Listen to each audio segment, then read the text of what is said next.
ಆಡಳಿತ ನಿರ್ದೇಶನಾಲಯವು ಆಸ್ತಿ ಕಳಜ ತಂತ್ರಾಂಶವನ್ನ ಸರಳೀಕರಣಗೊಳಿಸಿ ಪರಿಣಾಮಕಾರಿಯಾಗಿ ಅನುಷ್ಠಾನಗೊಳಿಸುವ ನಿಟ್ಟಿನಲ್ಲಿ ಕ್ರಮ ಕೈಗೊಳ್ಳುತ್ತಿದೆ.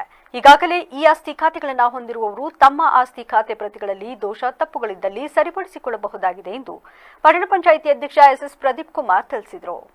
ಅರ್ಕಲಗೂಡು ಪಟ್ಟಣ ಪಂಚಾಯಿತಿ ಕಚೇರಿಯಲ್ಲಿ ಸೋಮವಾರ ಸುದ್ದಿಗಾರರೊಂದಿಗೆ ಮಾತನಾಡಿದ ಅವರು, ಈ ಖಾತೆ ಪ್ರತಿಗಳಲ್ಲಿ ತಿದ್ದುಪಡಿಗಳಿದ್ದಲ್ಲಿ ಸ್ವತ್ತಿನ ಮತ್ತು ಮಾಲೀಕರ ಭಾವಚಿತ್ರ, ಗುರುತು ಪತ್ರ, ಆಧಾರ್, ಪಾನ್ ಕಾರ್ಡ್, ಕಂದಾಯ ಪಾವತಿ ರಶೀದಿ, ವಿದ್ಯುತ್ ಬಿಲ್, ನೀರಿನ ಬಿಲ್ ಮುಂತಾದ ದಾಖಲೆಗಳ ಪ್ರತಿಗಳೊಂದಿಗೆ ಪಟ್ಟಣ ಪಂಚಾಯಿತಿ ಕಚೇರಿಗೆ ಫೆಬ್ರವರಿ 25ರೊಳಗೆ ಅರ್ಜಿ ಸಲ್ಲಿಸುವಂತೆ ಕೋರಿದರು.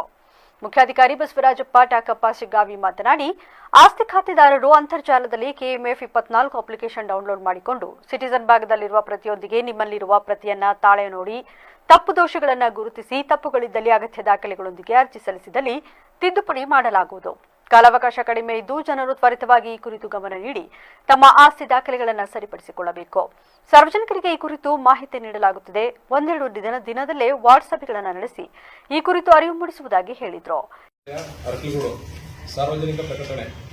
ಮಾನ್ಯ ನಿರ್ದೇಶಕರು, ಪೌರಾಡಳಿತ ನಿರ್ದೇಶನಾಲಯ ಬೆಂಗಳೂರು ಅವರ ಸುತ್ತೋಲೆ ಪತ್ರ ಸಂಖ್ಯೆ 10-58-55/DMA KHTA/20/2023 ದಿನಾಂಕ 3/2/2025ರಂತೆ ತಂತ್ರಾಂಶವನ್ನು ಸರಳೀಕರಣಗೊಳಿಸಿ ಪರಿಣಾಮಕಾರಿಯಾಗಿ ಅನುಷ್ಠಾನಗೊಳಿಸುವ ನಿಟ್ಟಿನಲ್ಲಿ ಆಸ್ತಿ ಕಣಜ ತಂತ್ರಾಂಶದಲ್ಲಿ ಗಣಕೀಕರಣಗೊಂಡ ಆಸ್ತಿಗಳ ವಿವರಗಳನ್ನು ಪರಿಶೀಲನೆಗೆ ಒಳಪಡಿಸಿ ಈ ಆಸ್ತಿ ತಂತ್ರಾಂಶದಲ್ಲಿ ಇಂಡೀಕರಿಸುವಂತೆ ಸೂಚಿಸುವುದರಿಂದ ನಿಮ್ಮ ಈ ಆಸ್ತಿ ಪತ್ರಗಳಲ್ಲಿ ಯಾವುದಾದರೂ ತಿದ್ದುಪಡಿಗಳಿದ್ದಲ್ಲಿ ಅಗತ್ಯ ದಾಖಲೆಗಳಾದ ಕ್ರಯ, ದಾನ, ಹಕ್ಕುಪತ್ರ, ವಿಭಾಗ ಪತ್ರ ಇತ್ಯಾದಿ ಸೊತ್ತಿನ ಫೋಟೋ, ಮಾಲೀಕರ ಭಾವಚಿತ್ರ ಹಾಗೂ ಮಾಲೀಕರ ಗುರುತಿನ ಚೀಟಿ, ವೋಟರ್ ಐಡಿ, ಪಡಿತರ ಚೀಟಿ, ಆಧಾರ್ ಕಾರ್ಡ್, ಪಾನ್ ಕಾರ್ಡ್, ಕಂದಾಯ ಪಾವತಿಸಿರುವ ರಶೀದಿ, ವಿದ್ಯುತ್ ಬಿಲ್, ನೀರಿನ ಬಿಲ್ ಇತ್ಯಾದಿ ದಾಖಲೆಗಳನ್ನು ಅರ್ಕಲಗೂಡು ಪಟ್ಟಣ ಪಂಚಾಯಿತಿ ಕಾರ್ಯಾಲಯಕ್ಕೆ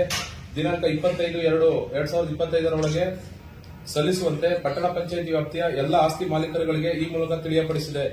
ಈ ವೇಳೆ ಸದಸ್ಯ ಹೂವಣ್ಣ ಉಪಸ್ಥಿತರಿದ್ದರು.